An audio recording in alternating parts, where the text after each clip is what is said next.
जय भीम लाल सलाम। अगर ये जय भीम और लाल सलाम का नारा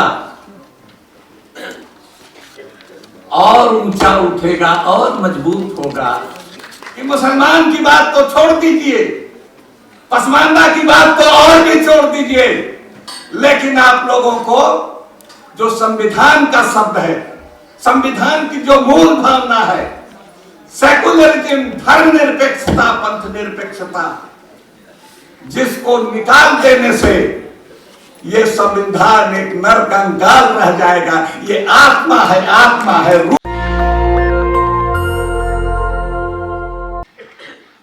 तो यहाँ का जो वातावरण है बहुत जहरीला है, सांस लेने में भी मुश्किल हो रही है।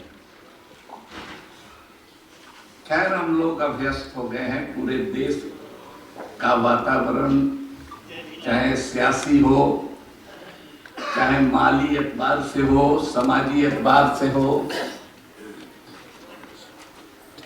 हवा में जहर ही जहर है, तेजाबी है, कारतूसी है हर जगह। लेकिन इसमें भी एक सुकून और इत्मीनान यह सुन करके हुआ, जय भीम लाल सलाम। लगता है कि इस जहर को काटने के लिए अगर ये जय भीम और लाल सलाम का नारा और ऊंचा उठेगा और मजबूत होगा तो इस जहर को काटने में कामयाब होगा। मैं इसलिए कहता हूं, हमारे काबिल दोस्त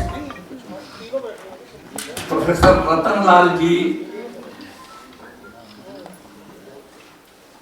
ने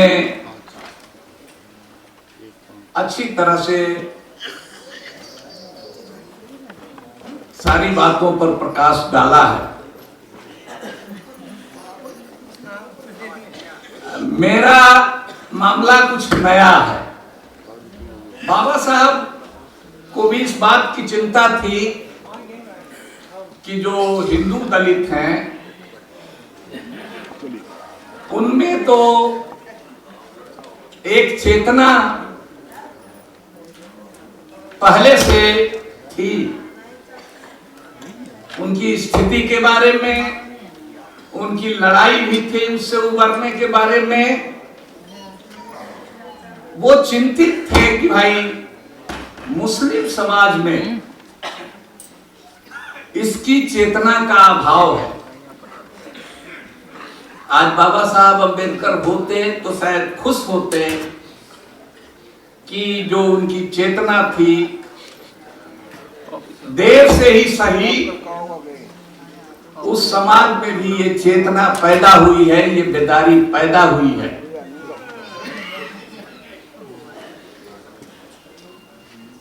मैं अपनी बात को कहूं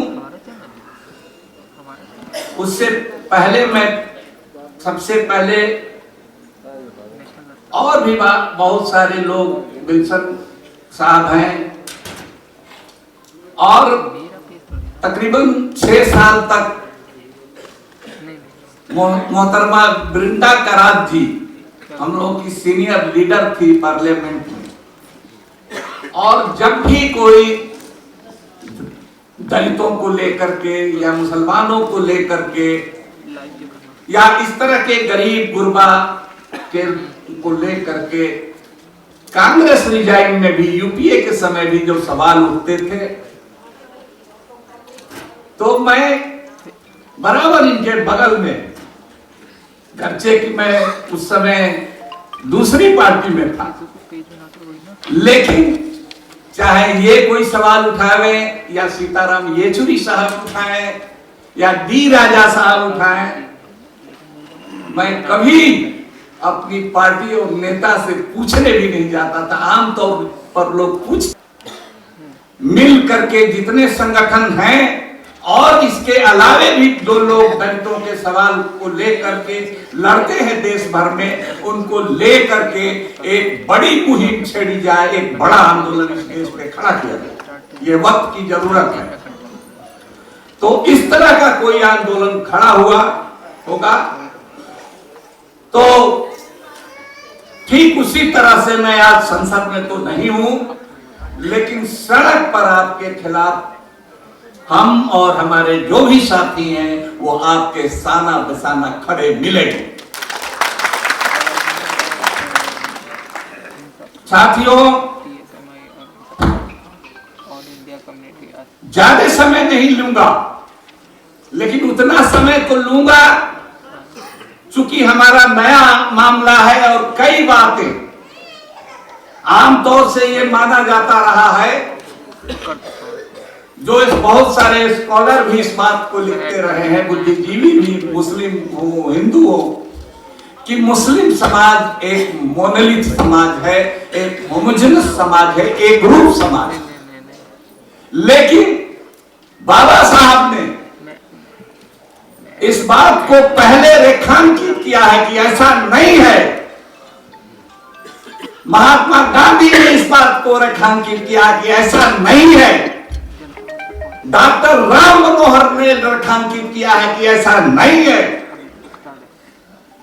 भगत सिंह ने रेखांकित किया है कि ऐसा नहीं है। महापंडित राहुल शंकरदास ने रेखांकित किया है कि ऐसा नहीं है। मैं उन लोगों के कोटेशन के साथ, मेरी एक किताब जल्द ही आने वाली है इस विषय पर, उसमें मैं नहीं चाहता, मगर मैं ये कहना चाहता हूं कि हमको दलित, हम भी दलित हैं। जैसे सिख भाई दलित हैं, वैसे हमारे अंदर भी दलित हैं। जैसे बुद्धिस्ट के अंदर दलित हैं, हिंदू समाज के अंदर दलित हैं, हमारे समाज के अंदर भी दलित हैं। अभी एक बड़ा ही अच्छा रामचंद्र जी आपने प्रस्ताव शुरू में प्रस्ताव किया, वो कंडोलेंस था, 1 मिनट मौन खड़ा होकर। मैं उस वक्त था, हमको गायबन वृंदा क्रांति भी उस समय होंगी, जब गुड़गांव में, जब गाजियाबाद में गटर की सफाई करते हुए और जहरीले गैस से 4-5 दलित मरे थे, तो मैंने कहा था संसद में उठ करके कि सदन की संवेदना मर गई है। उन्हीं की संवेदना नहीं है, मरी है जो मरे हुए हैं। जो आदमी मानव मन को साफ करता है, जो आदमी जहरीले गटर में घुस करके और गंदगी की सफाई करता है, उसकी नाक पहले से डेड रहती है।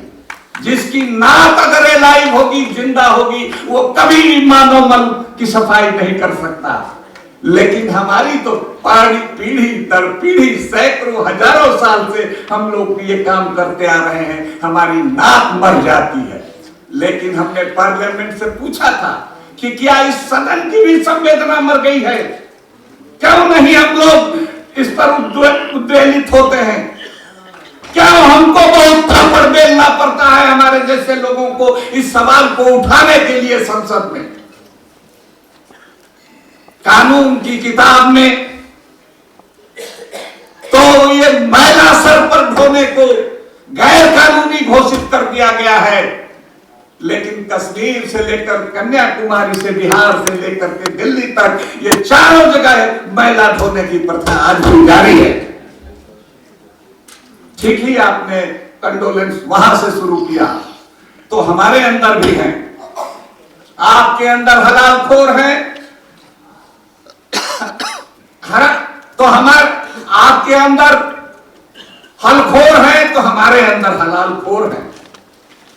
हेला है, कहीं होलैया कहा जाता है, कहीं लाल बेगी कहा जाता है। हमारे अंदर भी धोबी हैं, हमारे अंदर भी मोची हैं। हमने जब साथियों पसमानदा शब्द निकाला, चलाया, तो उसके पीछे यही समझ थी कि सियासत को मजहब से अलग किया जाए, पॉलिटिक्स को रिलीजन से डिलीट किया जाए। यह पसमानदा शब्द जो है, इस नाम का कोई दुनिया में धर्म नहीं है, इस नाम की कोई जाति भी नहीं है। Pasmanda denotes class, not cast. अभी रतनलाल जी कह रहे थे, हम ये जाति प्रथा का उन्मूलन चाहते हैं, हम उसके विक्टिम हैं, उसके पीड़ित हैं। हम वो कोई नया इस सवाल को उठा करके फितना नहीं पैदा करना चाहते हैं। हमने इस सवाल को इसीलिए चलाया, कोई धार्मिक शब्द नहीं रखा, कोई जाति का शब्द नहीं चलाया, कोई बिरादरी का संगठन नहीं बनाया। 1998 से लेकर के आज तक हम इसी सवाल को कह रहे हैं कि भाई ये बहुत बड़ा खतरा है, धर्म को राजनीति से अलग करो। और उसके लिए बहुत सोच विचार के बाद ये पसमानदा, हमारा उर्दू और फारसी का ये पसमानदा शब्द जरूर है, लेकिन पसमानदा का मतलब वही जो बाबा साहब डिप्रेस क्लास कहते थे, वही जो दलित कहते हैं, वही है। वो हिंदू में भी हो सकता है, सिख में भी हो सकता है, ईसाई में भी हो सकता है, बुद्धिस्ट में भी हो सकता है। और हम चाहते हैं, इसीलिए हमको कोई कहता है माइनॉरिटी, माइनॉरिटी अकलियत शब्द है। हमारे लोग बहुत अकलियत और हम लोगों के देखा देखी कई नेता वो भी बहुत अकलियत रहते हैं। आजकल डर रहे हैं, आजकल नाम नहीं ले रहे हैं, आजकल तो सेकुलरिज्म का नाम भी नहीं ले रहे हैं। वामपंथी दलों को अगर छोड़ दिया जाए, हमने तमाम दलों के लोगों को चिट्ठियां भी लिखी हैं कि मुसलमान की बात तो छोड़ दीजिए, पसमानदा की बात तो और भी छोड़ दीजिए, लेकिन आप लोगों को जो संविधान का शब्द है, संविधान की जो मूल भावना है, सेकुलरिज्म, धर्मनिरपेक्षता, पंथ निरपेक्षता, जिसको निकाल देने से ये संविधान एक नरकंकाल रह जाएगा। ये आत्मा है, रूह है, हमारे संविधान की भावना है सेकुलरिज्म। सेकुलरिज्म को निकाल दीजिएगा तो इसका मतलब होगा ये थियोक्रेटिक स्टेट है, कि धर्म आधारित राष्ट्र है। अगर क्रूड फॉर्म में कहा जाए तो ये हिंदू राष्ट्र बनाने की बात है। तो साथियों, मैं वक्त खत्म हो गया है। आखिरी बात मैं कहना चाहता हूं, एक बात एक खतरे की तरह इशारा किया है हमारी बहन, बड़ी बहन शरीफे सुभाषिनी अली ने। वो है कि जिस तरह से मोदी जी ने अंबेडकर के विचार से, मोदी जी आरएसएस बीजेपी का विचार बिल्कुल साउथ पोल नॉर्थ पोल की तरह है, लेकिन अंबेडकर की मूर्ति की पूजा उनके नाम का जाप लगाते हैं। जिस तरह से गांधी की हत्या करने वाली जमात के होने के बाद भी गांधी का चश्मा लेकर के घूमते हैं पूरे देश में, जिस तरह से सरदार वल्लभ भाई पटेल जिन्होंने आरएसएस पर प्रतिबंध लगाया, उनकी मूर्ति बना करके उनका नाम लेते हैं, उसी तरह से आजकल वो पसमानदा का भी नाम ले रहे हैं। पसमानदा के लिए स्नेह यात्रा निकालने की बात कर रहे हैं। हम लाए हैं, कुछ वृंदा जी को भी देंगे और साथियों को भी देंगे। हमने प्रधानमंत्री को एक चिट्ठी लिखी है, अपोजिशन पार्टियों को भी लिखा कि हमको स्नेह नहीं, हमको सम्मान चाहिए। स्नेह क्या, हम छोटे हैं क्या? कोई भी हुकूमत, कोई भी प्राइम मिनिस्टर, कोई भी पार्टी इस मुल्क की आवाम से, इस मुल्क की जनता से बड़ी कैसे हो सकती है? हम बराबर हैं, संविधान ने हमको बराबरी का अधिकार दिया है, हम समानता की बात करते हैं। बुलडोजर भी चलेगा, मॉब लिंचिंग भी चलेगी, अब सरेह यात्रा भी चलेगा। ये दोनों नहीं, बस एक लाइन का करके देखिए। हमारी बात नहीं है और इतनी ही नहीं है कि आप भी पटना से आए हैं, हम भी पटना से आए हैं, यहाँ आकर के मुलाकात हुई है इस तरह के मंच पर। एक शेर पढ़ करके अपनी बात खत्म करना चाहता हूं। हमने कहा है अपने लोगों से, अमीर शहर की हमदर्दियों से बच के रहना, अमीर शहर की हमदर्दियों से बच के रहना, ये सर से बोझ नहीं सर ही उतार लेते हैं, सर ही उतार लेते हैं। इसलिए साथियों, हम लोग सतर्क हैं। हमको खुशी है कि अपोजिशन पार्टियों के लोग भी हमारे सवाल पर अभी मौन धारण किए हुए थे, लेकिन नेशनल दस्तक की आपसे गुजारिश है कि अगर इसको बचाना चाहते हैं तो नेशनल दस्तक को सब्सक्राइब करने के लिए रेड कलर के सब्सक्राइब बटन को दबाएं, फिर बेल आइकन की घंटी दबाएं। नेशनल दस्तक को बचाने के लिए बहुत जरूरी है कि हर खबर को शेयर करें, लाइक करें, कमेंट जरूर करें।